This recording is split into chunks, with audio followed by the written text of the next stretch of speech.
cuando llega el momento de hacernos cargo de lo que somos como país. Comentarios, reflexiones, pensamiento de ojo a oído. Quiero hacer, gente, un apuntecito sobre los dichos, obviamente, de los sindicalistas, que, bueno, como te vengo diciendo, gente, con Mariano del Barrio lo hablábamos en el bloque anterior, ¿no?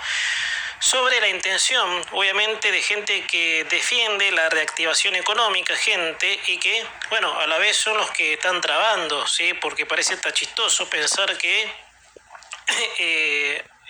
digamos, buscar contradicciones. Bueno, creo que sindicalistas de la talla de Beliboni, ¿sí? Este es el comentario del lunes, bueno, había exigido al gobierno que quieren que se reactive la economía, pero a la vez dice que van a estar en contra de la reforma laboral.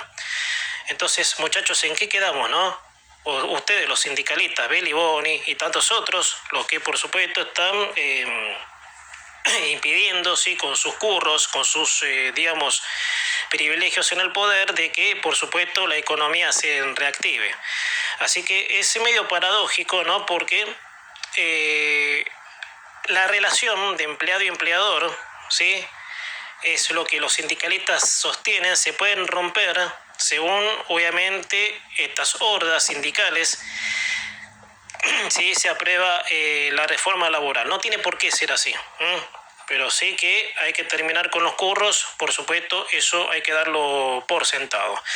Bueno, gente, cambiando de tema, gente, este es el tema que tenemos preparado para la próxima hora con Hugo Montes, nuestro analista internacional, gente, porque la situación allí en Venezuela sigue, digamos, siendo crítica, porque van semanas en donde Trump advierte que va a intervenir y va a hacer, obviamente, que Maduro se rinda, que eso, bueno, por supuesto, hay que ver si lo logra. No vaya a ser cosa que Estados Unidos quede mal y que Maduro se siga riendo, porque, a ver, esto lo digo en el sentido que Maduro, por el peso que tiene, parece un intocable. La dictadura de Maduro está bancada, ¿sí?, por la organización, digamos, comunista más grande, que es la de Cuba, la que existe, por supuesto, y tiene a todo el territorio cubano, la isla cubana, porque Cuba es una isla, poco menos que teniendo red de wifi en una plaza y la gente tenga que hasta pedir permiso para conectarse. Bueno, gente, pero volviendo, gente, a Maduro, el dictador de Venezuela, empieza a resistir, gente, pese a las advertencias que recibió de Donald Trump, de que tiene un plazo corto para dejar Caracas, o si no habrá un ataque militar para derrocarlo. Este señor, lejos de entender eso, sigue en el pedestal de desafiante. Bueno, gente, eso por supuesto ya es de sabido conocimiento. Venezuela no da más ya, desde todo punto de vista. Ya la cosa era tensa cuando el año pasado, y esto te quería agregar, ese enfermo dictador le robó las elecciones de Edmundo González. Gente, hablando de esto, la asesora de Edmundo González, el líder de ese partido, obviamente, que no recuerdo el nombre, recibió el premio de la paz. Bueno, Corina Machado, estoy hablando, por supuesto, que es la asesora, bueno, que se encuentra exiliada, obviamente, por las constantes amenazas que recibe. Bueno, recibió ayer, ¿sí?, el premio Nobel de la Paz. Bueno, gente, Estados Unidos cerró su embajada en Venezuela y Maduro apeló a la decisión para que los venezolanos que están afuera vuelvan al país. Venezolanos de los que tantos que se fueron con lo puesto, o antes que el dictador les cancelara la visa. Hay gente que se iba, gente, y esto me acuerdo de aquella postal del 2018, cuando la gente en rebelión se iba hasta con lo puesto porque no aguantaba más, no aguantaba más esa locura. Bueno, gente, aunque parezca mentira, gente, en el discurso, ¿sí?, porque ¿cuál es, obviamente, la postura de Maduro?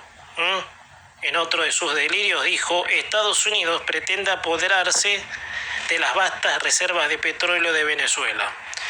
¿Saben qué, gente? Esto, que es una reverenda sandez, por no decir otra cosa. Hay pelotudos atómicos que se creen esto y lo repiten, gente, sí. Me consta me consta porque los escuché decir que Estados Unidos quiere invadir por el petróleo. Ay, ay, ay, Dios mío, Dios mío. Primero, ese recurso, el petróleo, el que más abunda en Venezuela, lo tiene expropiado ese enfermo. O sea, ¿quién se lo va a hacer? Ahora sí, si es derrocado, obviamente, ese recurso va a pasar a ser explotado por un privado, calculo. Pero lo primero, gente, que es lo difícil que está haciendo Venezuela de deshacerse de este dictador. Por eso, gente, lo tiene expropiado. Con ese recurso, Venezuela podría seguir siendo un país rico, pero el chavismo destruyó la producción y la explotación de petróleo. O sea, no hay sector privado en Venezuela. El poco que hay es escaso, obviamente. El poco que hay se maneja sin que la dictadura lo toque. O sea, en Caracas, gente, yendo a Caracas, y con esto en redondeo, gente, porque tengo que pasar al otro tema y cerrar la primera hora del programa, gente. La gente tiene que hacer colas, obviamente, y esto lo hemos dicho siempre, gente, para conseguir, obviamente, una botella de aceite. O sea, miren la locura, gente, a la locura que se ha llegado con esto. Así que, gente, bueno, dejamos el tema aquí pendiente, ¿sí?, para charlarlo con Hugo Montes en la segunda hora del programa. Ahora, gente, el otro tema, gente, vuelve a ser noticia la causa Nisman, gente, la muerte que fue como tal sin pruebas, gente, y esto, bueno, ya muchas veces les he comentado por qué lo supongo así. Bueno, gente, sin lugar a dudas, la muerte del fiscal Alberto Nisman ha marcado un antes y un después en la impunidad argentina. Una muerte que, a pesar de no tener pruebas materiales, esto te decía en el comienzo, tiene una prueba que marca la evidencia. En la mañana del 19 de enero de 2015, el país todo quedó atónito cuando encontraron el cuerpo del fiscal sin vida y con un tiro en la cabeza. Nisman, 2 días antes de su espantoso final, iba a acusar con pruebas al entonces presidente de la República, hoy condenada y presa por sus tantas causas de corrupción, Cristina Kirchner, de tener que ver con la firma del pacto del memorándum con Irán, que era una trama para tapar lo de la voladura de la AMIA. Y bueno, de ahí más, ¿sí?, la carralada de oscuridades que se dieron en ese caso fue impresionante. Bueno, por eso, gente, te agrego que la fiscal Fein, gente, y mañana vamos a estar con Ricardo Vasallo para detallar estos pormenores, gente, porque la fiscal Viviana Fein, ¿sí?, la que quería hacer pasar el suicidio de Nisman como un suicidio inducido a la muerte, a lo que fue un asesinato. Obviamente, la evidencia muestra que es un asesinato, el tipo no se mató. Que eso en su momento también se lo marcó a Lago Marcino. ¿Se acuerdan de Diego Lago Marcino, que era el que, le prestó la arma? Bueno, todo un enredo de oscuridades allí en ese momento, pero bueno. Bueno, gente, muchos me imagino que recordarán a la fiscal Viviana Fein, ¿no? La fiscal que quiso hacer pasar la muerte de Nisman como un suicidio inducido, que fue otra de las que también quería desviar la causa. Ahora Fein sería indagada por el fiscal Eduardo Tayana por el descontrol de la escena del crimen. Además, ese día antes, por el departamento pasaron 88 personas. O sea, no antes, perdón, me confundí yo aquí. El día de cuando es hallado muerto Nisman. 88 personas, obviamente, pasaron por ese departamento, al punto que se tornó imposible hallar una huella del fiscal asesinado. Como este país, durante el apogeo del kirchnerismo, se caratuló por ser un país raro, misterioso, en aquel momento, quien fuera por entonces ministro de Seguridad, Sergio Berni, él mismo fue en pisar la escena del crimen, cuando los que tenían que hacerlo eran los peritólogos, cosa que todo se ha transformado poco menos que en un crimen bien pensado, gente. O sea, le hicieron bien que, como te decía, gente, el tipo parece, vamos a razonar, gente, en primera instancia, en primer instinto de pensamiento, si lo quieres así, el tipo investiga a la presidenta en ese entonces, para presentar pruebas, porque Nisman iba a presentar pruebas que inculpaban a la señora Comparrilli de la firma del pacto del memorándum con Irán para encubrir el atentado a la AMIA. Bueno, el tipo aparece con un tiro en la cabeza. Entonces, ¿qué les dice eso? Y que ella lo mandó a matar, como trató un sicario, que eso tampoco está, obviamente, porque eso es algo que no se investigó. pero Bernie entró, alteró la escena del crimen. Fein quiso hacerlo pasar como un suicidio inducido. Entonces, gente, más allá de que las pruebas materiales son las que cuentan, pero gente, y bueno, eso que quedó a la nada, porque nadie investigó. Nadie se tomó el trabajo de decir, acá algo falla, señores. ¿Y qué es lo que falla? Nadie se tomó el trabajo de investigar. Gente, segundos pasaron de la hora 19.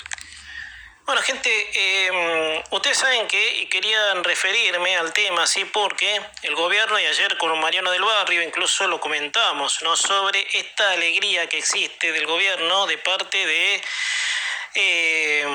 de los integrantes del oficialismo, sabiendo que han ganado la elección, obviamente, y que eso le iba a deparar fortaleza en las cámaras. Bueno, gente, a ver, ¿no? Porque en la Argentina, de lo básico, gente, si nos ponemos a pensar, no es un país sencillo, ¿no? Y yo creo que lo cultural juega un papel fundamental a la hora de, bueno, separar las cosas, disociar lo bueno de lo malo, si me apuras un poco. Eso tiene mucho que ver el ámbito sociológico, obviamente que, bueno, gran parte de la sociedad apoya, ¿sí?, el modelo que, sin darse cuenta, tal vez no, por envidia, resentimiento, nos lleva, por supuesto, a la ruina. Muchos no se dan cuenta y otros sí, pero que igual, con tal de ver al vecino que le va bien mal, por supuesto, son capaces de defender, por supuesto, lo indefendible. Bueno, gente, estamos en tiempo de renovación de bancas, ¿no? Ahora el 10 de diciembre, bueno, esta semana juraron, obviamente, los nuevos diputados y senadores, ¿no? Y ahora, esta próxima semana, que cae miércoles, obviamente asumen cada uno en su banca. Estamos en tiempo de renovación de bancas en las cámaras y el gobierno ha logrado incrementar el número de diputados, a lo que calculo yo se le hará más fácil la gobernabilidad. O sea que tiene, obviamente, a favor de que las reformas, leyes que propongan no se las van a voltear así nomás. Eso es lo que había dicho Caputo, obviamente, de que ahora que tenemos mayoría, porque esta es la primera elección, sí, que el peronismo le sacan la primera minoría en el Congreso. O sea que para los peronistas, gente, no es sencillo, obviamente, la situación. Lo cual, gente, no hay que subestimar, porque siempre el peronismo se las va a ingeniar para, resurgir de alguna manera. Gente, hubo muchos pases de otras bancas a La Libertad Avanza para que el kirchnerismo pierda fuerza. A propósito del kirchnerismo, después de 30 años, el peronismo va a tener minorías en ambas cámaras. Pero cuidado, porque las minorías, como te decía, no son tal en las calles, y el ánimo social, que son obviamente los ámbitos que encuentran para intentar debilitar a los gobiernos que no son de su línea ideológica. Te decía, el ministro de Economía, Luis Caputo, se refirió al momento, ¿sí?, que pasa el gobierno y dijo: se terminó la amenaza de voltearnos, como en una especie de reivindicación y celebración de parte de Caputo en que el gobierno haya logrado sumar más de los suyos en las cámaras. Bueno, gente, este miércoles sí fue la toma de juramentos, que por cierto fue bochornosa, gente. Esto ayer con Mariano lo hablamos, incluso típico de la Argentina. Y más allá del protocolo había como un aire de positivismo, porque es verdad. El gobierno encuentra positividad, gente, aquí lo hemos dicho mucho, para que el gobierno tenga una gobernabilidad estable, sin sobresaltos. Claro, tenía que ganar esta elección, la ganó. Pero bueno, gente, no hay que ignorar detalles, como te decía recién, gente. Es así. Voy a analizar lo que dijo Caputo, gente. Los primeros 2 años para el gobierno fueron muy duros, porque eran débiles institucionalmente. Y sumado a las reiteradas internas y los escándalos de supuesta corrupción que había salpicado a La Libertad Avanza. Entonces, gente, así todo, gana la elección, lo cual es un paso por otro grande, obviamente, porque tranquilamente, si nos guiamos por la cultura, no por la cultura quiero decir, sino por la ceguera mental que hay en cierta parte de la sociedad, y lo digo con respeto, como el gobierno está metido en el tema Andes, en esto que el otro, no lo vamos a votar. la cual era probable que la Libertad Avanza perdiera la elección, pero sin embargo la ganó. Ahora, muchos se dirán si por más que el gobierno sea fuerte institucionalmente pueda o no sufrir reveses. Ahí voy. Y te decía, en un país enmarcado por una cultura de proteccionismo es probable. Lógico, hay que ver cómo el gobierno se para ante las hordas sindicales cuando tengan que debatir la reforma laboral, que no es moco de pavo las reacciones de todo tipo que se puedan dar, sabiendo que los callos que hay que pisar son muchos, gente. O sea, y esto ayer con Mariano del Barrio lo charlamos. El gobierno se va a aguantar, le va a hacer frente a una agitación anímica en las calles, porque ya los Moyano, los Daer, que son los sindicalistas de más peso, que son los que viven de privilegio mientras cagan al trabajador, y disculpen la expresión, son los que van a poner el grito en el cielo, son los que van a hacer los paros, obviamente, sí, al sector que dicen representar. Entonces, eso genera un caos y la gente que a lo mejor no tiene entendimiento dice que esta reforma va a ser para perjudicarlos. Y ayer te comentaba de lo que dijo Beliboni, creo, sobre de que él aduce de que esta reforma iba a quitarle relación al empleador y al empleado, cosa que no es así, obviamente, porque eso no tiene que tener una norma para, o sea, a ver esto, aislando finito. Si un empleado rinde en una empresa, va a ser cuestión del empleado y el empleador depende, calificativo que tenga sobre ese empleado. No veo, sí, que el Estado tenga que intervenir en eso, obviamente, y un sindicato que lo defienda, es a mi criterio, por supuesto. Entonces, todo ese berretín que lleva años va a ser obviamente un motivo de callos que pisar, de curros, obviamente, que están hace muchísimos años, si nos ponemos a pensar. Por eso, gente, todo bien. Y no me desdigo, gente, ayer lo charlábamos, creo, tanto con Mariano del Barrio, y yo mismo les comentaba algo, de que no es que uno dice, bueno, ahora tienen fuerza, no es la fuerza, sino con inteligencia que el gobierno, por supuesto, se va a manejar. Gente, bueno, con Ricardo Vasallo charlábamos hace un rato sobre la señora que apelaron, ¿sí?, a que se proceda con el decomiso de 20 propiedades, ¿no? Bueno, gente, más allá de lo que crea o no la señora Fernández y esos hijos que tiene, que son los menos indicados en reclamar nada, gente.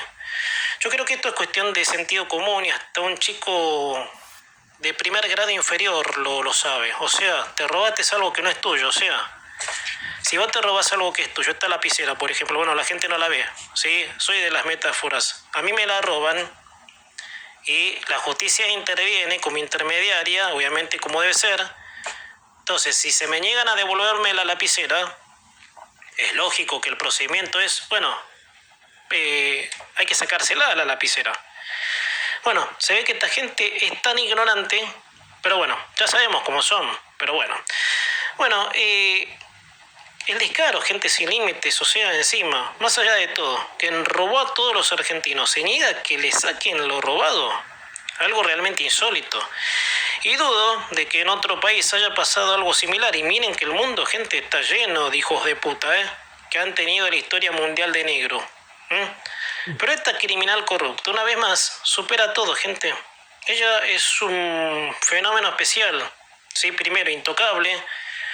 Todos se le arrodillan, todos parecen tenerle miedo. Entonces la tipa ya pasa, ¿sí?, digamos, de la consideración del pensamiento de este plano, como decir, viene de otro lado ella. O sea, es un ser, digamos, especial, pero para mal, no para bien. Si fuera para bien, bueno, que hay de esos, por supuesto, pero no se los tiene en cuenta. Bueno, gente, la señora burlándose, ¿sí? Porque esto, gente, es el abuso del beneficio que tiene de la prisión domiciliaria, que presenta un escrito para apelar la decisión de Gorini del decomiso de 20 propiedades. En ese pedido entran sus nenes, Máximo y Florencia. También en calidad de abuso del beneficio que tiene. ¿sí? Apeló al juez para que no le restrinja las visitas en su lugar de detención, en el barrio de Constitución, allí en la calle San José 1111.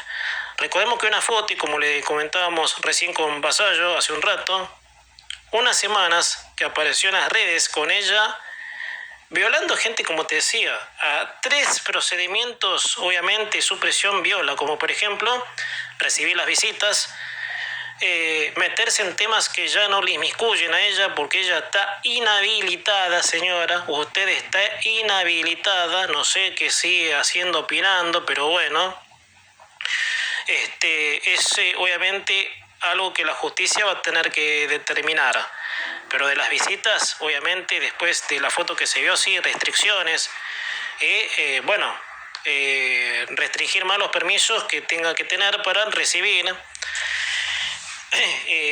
a la gente que quiere ir a visitarla. Que eso se le restringen, creo que a 3 personas, creo, obviamente. Por eso, gente, para redondear, porque ya son las 19 horas en punto y tengo que cerrar la primera hora del programa. Si con esto, gente, no es un motivo para revocarle la prisión domiciliaria y que vaya a una cárcel común, no sé qué están esperando.